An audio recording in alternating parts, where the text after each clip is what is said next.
पटना में नीट छात्रा की मौत मामले में बड़ा खुलासा हुआ है। बायोलॉजिकल रिपोर्ट में नीट छात्रा के साथ रेप की पुष्टि हुई है। पुलिस सूत्रों के हवाले से खबर है, छात्रा के अंडरगारमेंट्स में स्पर्म मिले हैं। बांका के बाराहाट में पुलिस ने ट्रक से 1154 कार्टन शराब जब्त किया है। जब्त शराब की कीमत 2 करोड़ रुपए बताई जा रही है। पुलिस ने ट्रक ड्राइवर को गिरफ्तार कर लिया है। झारखंड से शराब की खेप को भेजा जा रहा था। मधेपुरा के मुरलीगंज में लूट की कोशिश का पुलिस ने किया खुलासा। सीसीटीवी फुटेज के आधार पर 2 अपराधियों को पुलिस ने गिरफ्तार किया। दोनों अपराधी के पास से अवैध पिस्टल और कारतूस बरामद किया गया। फिलहाल पुलिस मामले की जांच में जुटी हुई है।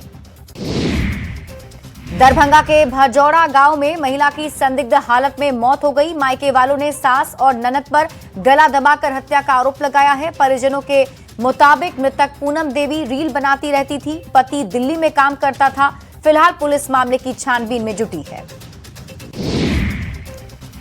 बाढ़ के सकसोहरा थाना क्षेत्र से पुलिस ने हत्या के 4 आरोपियों को हथियार के साथ गिरफ्तार किया। ग्रामीण एसपी ने बताया कि लच्छू चक स्थित ऑटो स्टैंड पर वर्चस्व जमाने को लेकर हत्या हुई थी। बता दें 30 दिसंबर को गोरेलाल यादव को गिरफ्तार आरोपियों ने गोली मार दी थी। इलाज के दौरान मौत हो गई थी। सासाराम के पटबलिया में बाइक सवार अपराधियों ने सीएसपी संचालक राकेश कुमार को गोली मारकर 1.5 लाख रुपए लूट लिए। घायल सीएसपी संचालक को सदर अस्पताल में भर्ती कराया गया है। घटना के बाद से पुलिस मामले की जांच में जुटी हुई है।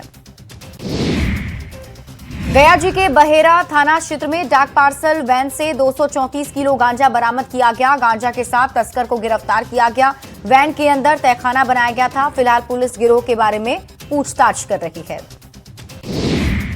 बेगूसराय के सोहिलवाड़ा गांव में फंदे से लटका राजमिस्त्री का शव मिला। मृतक संजीत कुमार दास समस्तीपुर जिले के गंगौली गांव का रहने वाला था। परिजनों ने हत्या करने का आरोप लगाया। फिलहाल पुलिस मामले की जांच में जुटी हुई है। रांची के डोरंडा थाना क्षेत्र में महिला की गोली मारकर हत्या कर दी गई। हत्या का आरोप महिला के पति पर ही लगाया गया है। घटना के बाद से आरोपी फरार हो गया। आरोप लग रहा है कि आरोपी तौकीर उर्फ साहिब का अवैध संबंध था। उसकी आपराधिक छवि भी रही है। साइबर पुलिस ने मोतिहारी के हरसिद्धि में साइबर ठगी को लेकर कार्रवाई की। साइबर शातिर इंसाफर अली और मीर आलम को गिरफ्तार किया। शातिरों के पास से 6 फर्जी पासपोर्ट बरामद किए गए। भारी मात्रा में कई जाली सामान बरामद हुआ। अररिया के नवटोली गांव में एक विवाहिता ने फंदे से लटककर आत्महत्या कर ली। मृतका के परिजनों ने ससुराल वालों पर हत्या का आरोप लगाया है। पुलिस मामले की जांच में जुटी हुई है। चतरा के लापता मुन्नी का शव बरामद हो गया है। मुन्नी 28 दिसंबर से गांगपुर से लापता थी। पुलिस ने परिजनों को शव मिलने की जानकारी दी। पुलिस ने मुन्नी के बारे में जानकारी देने वाले को 50,000 रुपए का इनाम रखा था। सीतामढ़ी में इंजीनियरिंग कॉलेज की छात्रा की तबियत बिगड़ने से मौत हो गई, जिसके बाद कॉलेज परिसर में जमकर हंगामा किया गया। छात्र छात्राओं ने इलाज में लापरवाही का आरोप लगाते हुए धरना भी दिया। आरोप लगाया कि मेघा की हालत बिगड़ने पर उसे प्रिंसिपल के कार से अस्पताल भेजा जा रहा था, लेकिन रास्ते में इसलिए उतार दिया गया कि कार गंदी हो जाएगी। मधेपुरा कोर्ट ने हत्या के मुख्य आरोपी सुरेश यादव को आजीवन कारावास की सजा सुना दी। 50,000 रुपए का आर्थिक जुर्माना भी लगाया गया। मुरलीगंज में क्रिकेट खेलने के विवाद में वीर नारायण झा की हत्या कर दी गई थी। 2004 में घटना को अंजाम दिया गया था। सीतामढ़ी के एक निजी नर्सिंग होम में मरीज की मौत के बाद परिजनों ने जमकर हंगामा किया। मोतिहारी के पचपकड़ी का रहने वाला एक मरीज को निजी नर्सिंग होम में इलाज के लिए भर्ती कराया गया था, जहां उसकी मौत हो गई। परिजनों का आरोप था कि डॉक्टर की लापरवाही से उसकी मौत हो गई। दानापुर थाना क्षेत्र में पुलिस ने अवैध बूचड़खाने पर बड़ी कार्रवाई करते हुए छापेमारी की है और इस दौरान पुलिस ने बूचड़खाने से 6 से अधिक गाय और बछड़ों को बरामद किया है। छापेमारी के दौरान पुलिस और स्थानीय लोगों के बीच नोकझोंक भी हुई, जिससे माहौल तनावपूर्ण हो गया। कटिहार के न्यू मार्केट में ज्वेलरी शॉप में हुए चोरी मामले का पुलिस ने खुलासा कर दिया है। पुलिस ने 5 आरोपी को गिरफ्तार कर लिया। आरोपियों के पास से बताया जाता है 1.3 किलो चांदी, लगभग 12 ग्राम सोना, 72,000 कैश बरामद हुआ है। फिलहाल पुलिस गिरोह के बारे में पूछताछ कर रही है।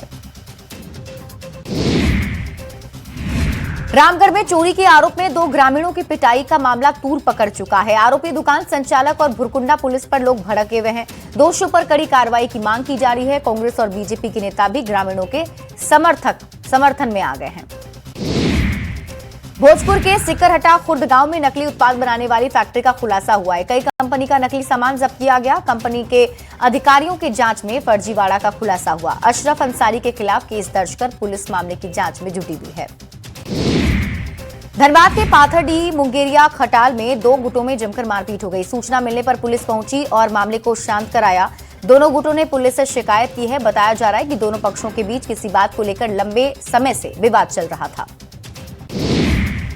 औरंगाबाद के तिलौता बिघा गांव से 5 दिनों से लापता 4 नाबालिग लड़कियों का अब तक कोई सुराग नहीं मिला है। एक लड़की के परिजनों ने बहला फुसलाकर ले जाने का आरोप लगाया। वहीं हिंदू संगठन ने मुस्लिम लड़की पर साजिश का आरोप लगाया है। पुलिस पूरे मामले की जांच में जुटी हुई है।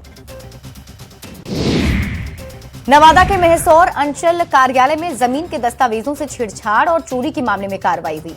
भारत पंचायत के पूर्व मुखिया सांगा संजीत को गिरफ्तार किया गया। सीसीटीवी फुटेज में दस्तावेज दे जाते हुए आरोपी को देखा गया है। सीओ के शिकायत पर पुलिस ने कार्रवाई की। चाईबासा के सारंडा जंगल में 2 दिनों में 17 नक्सली मारे गए। इन 17 नक्सलियों के शवों को जंगल से बरामद कर छोटा नागरा थाना लाया गया। झारखंड की डीजीपी तदाशा मिश्रा चाईबासा पहुंची और ऑपरेशन में शामिल अधिकारियों और जवानों से मुलाकात की। पूरे अभियान की जमकर सराहना की। नक्सलियों से हिंसा का रास्ता छोड़ने की अपील की गई। रांची के सदर थाना क्षेत्र में सेना के फायरिंग रेंज में भीषण आग लग गई। सेना की इस फायरिंग रेंज में आग लगने से अफरा तफरी का माहौल बना रहा। रेंज में काफी संख्या में खराब टायर रखे थे और आग इन्हीं टायरों में लग गई। इससे आसमान पूरी तरह धुएं के आगोश में लिपटा नजर आया। पटना के दनड़ा गांव में झोपड़ी में आग लगने से 2 बच्चों की मौत हो गई। आग लगने की वजह शॉर्ट सर्किट बताई जा रही है। पुलिस मामले की जांच में जुटी है। परिजनों ने प्रशासन से मुआवजे की मांग भी की। अरवल के बीआरसी इटवा में संचालित स्कूल के कमरे में आग लगने से छात्र बुरी तरह झुलस गया, जिसके बाद छात्र को गंभीर हालत में पटना रेफर किया गया।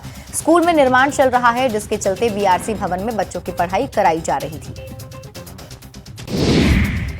पटना के अटल पथ पर बड़ा हादसा होने से टल गया। मरीज को लेकर जा रही एम्बुलेंस में आग लग गई। एम्बुलेंस में सवार मरीज की जान बच गई। दूसरे एम्बुलेंस से मरीज को पीएमसीएच भेजा गया। जामताड़ा के कर्माटांड़ थाना क्षेत्र में सड़क हादसे में युवक की मौत हो गई। हादसे से नाराज लोगों ने सड़क जाम कर प्रदर्शन किया है। परिजनों ने प्रशासन से मुआवजा देने की मांग की। प्रशासन की ओर से मृतक गुड्डू रवानी के परिवार को मदद का भरोसा भी दिया गया है।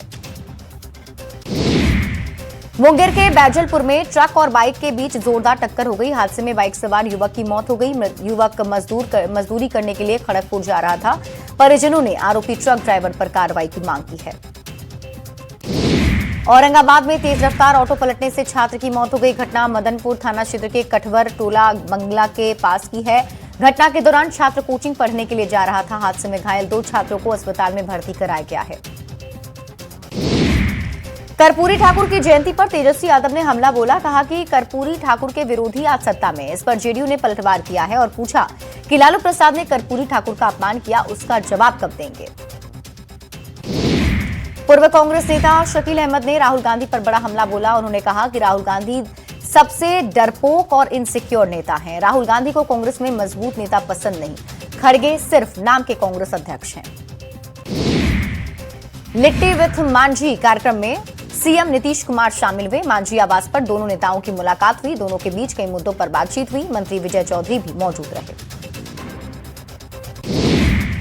पलामू सांसद विष्णु दयाल राम की अध्यक्षता में जी रामजी विकसित भारत रोजगार गारंटी को लेकर जानकारी दी गई। सांसद ने कहा कि योजना से गरीबों को सीधे लाभ मिलेगा। पहले 100 दिन का काम मिलता था, लेकिन अब 125 दिन का काम मिलेगा। बीजेपी नेताओं ने जी रामजी योजना की सराहना की। नीट छात्रा की मौत पर खेसारी लाल यादव ने सोशल मीडिया पोस्ट कर घटना को दुखद और चिंताजनक बताया। उन्होंने कहा कि यह मामला कई सवाल खड़े करता है। सरकार को निष्पक्ष, पारदर्शी व उच्च स्तरीय जांच करानी चाहिए ताकि सच्चाई सामने आए और न्याय पर भरोसा बना रहे। सीएम नीतीश की समृद्धि यात्रा के तहत वैशाली पहुंचे सीएम ने 54 करोड़ की 25 योजनाओं का शिलान्यास किया और 98 करोड़ की 103 योजनाओं का उद्घाटन किया। जीविका दीदियों के स्टॉल का भी सीएम ने जायजा लिया है।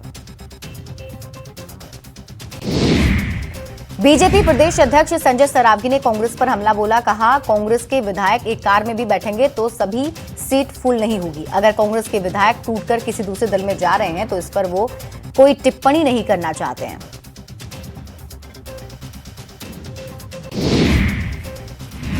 यूजीसी के नए नियम को लेकर कई सामाजिक संगठन ने विरोध जताना शुरू कर दिया है। इसको लेकर शिक्षा मंत्री सुनील कुमार का बड़ा बयान आया। उन्होंने कहा, यूजीसी को लेकर बिहार में कोई विवाद नहीं है, हमारी सरकार का बजट शिक्षा पर अधिक है। साथ ही उच्च शिक्षा को लेकर सरकार लगातार कार्य भी कर रही है। निकाय चुनाव की तैयारी को लेकर अपनी दलों ने अपनी तैयारियां शुरू कर दी है। इसी कड़ी में कांग्रेस कार्यालय में पॉलिटिकल अफेयर कमेटी की बैठक हुई। बैठक में फैसला लिया गया कि कांग्रेस निकाय चुनाव में सिर्फ एक ही कांग्रेस से समर्थित कार्यकर्ता चुनावी मैदान में उतरे।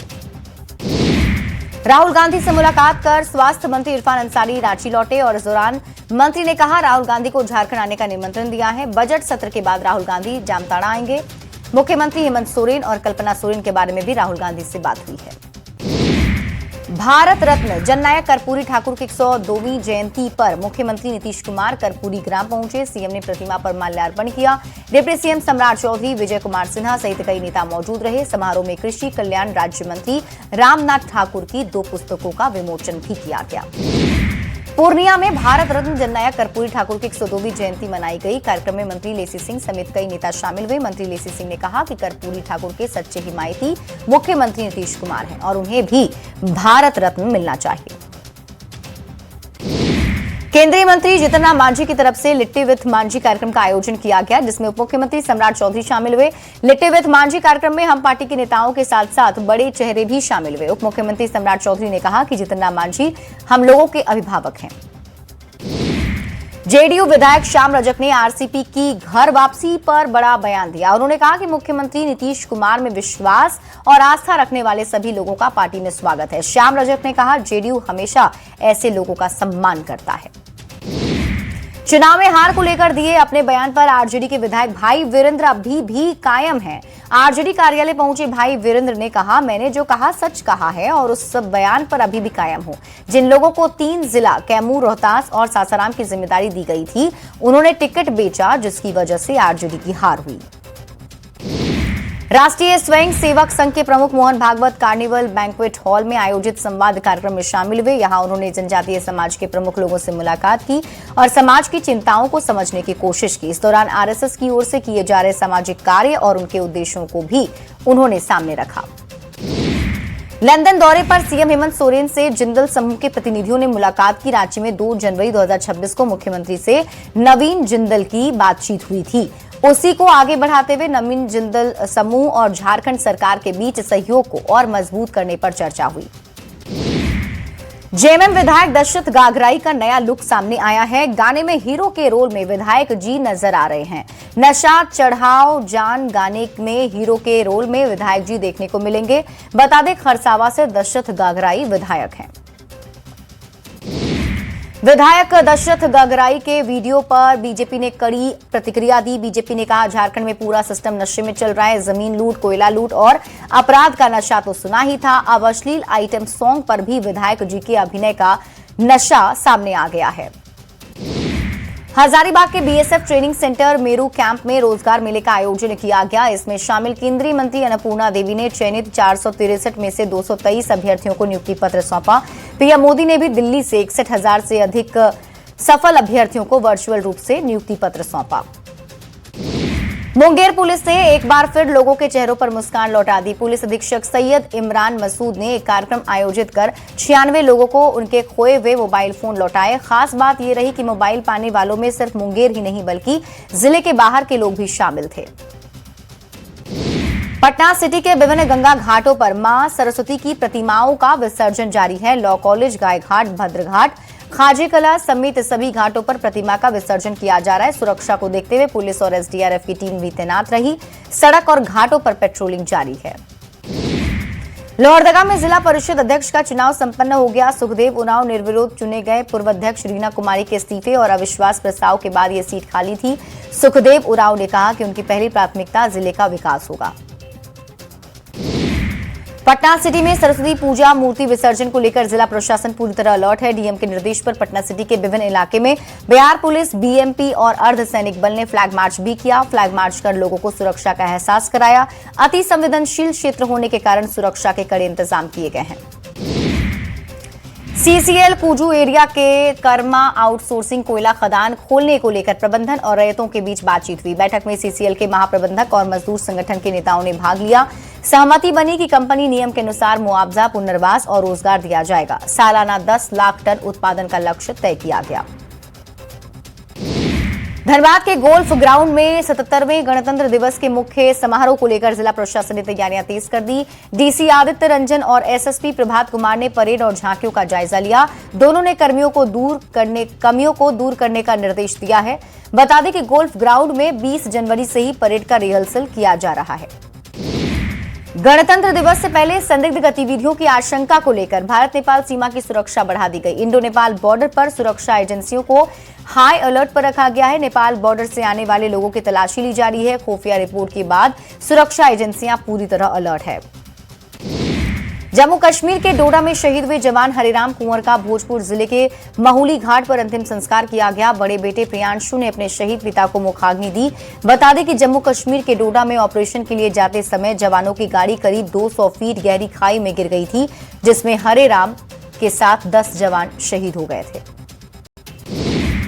नीट छात्रा की मौत मामले में अधूरे दस्तावेज जांच में रोड़ा बन रहे हैं। एम्स के फोरेंसिक विभाग अध्यक्ष ने एसआईटी पर गंभीर आरोप लगाए। न्यूज 18 से बातचीत में कहा कि देर से दस्तावेज मिलने पर रिव्यू में देरी हो रही है। रांची में जवान अजय लकड़ा का सैन्य सम्मान के साथ अंतिम विदाई दी गई। शहीद जवान का पार्थिव शरीर घर पहुंचते ही पूरा गांव मातम में तब्दील हो गया। उनकी मां, बहन और भाई सहित परिवार के लोगों ने भावभीनी श्रद्धांजलि अर्पित की। रांची एयरपोर्ट में सैन्य अधिकारी और वित्त मंत्री ने भी शहीद को श्रद्धांजलि दी।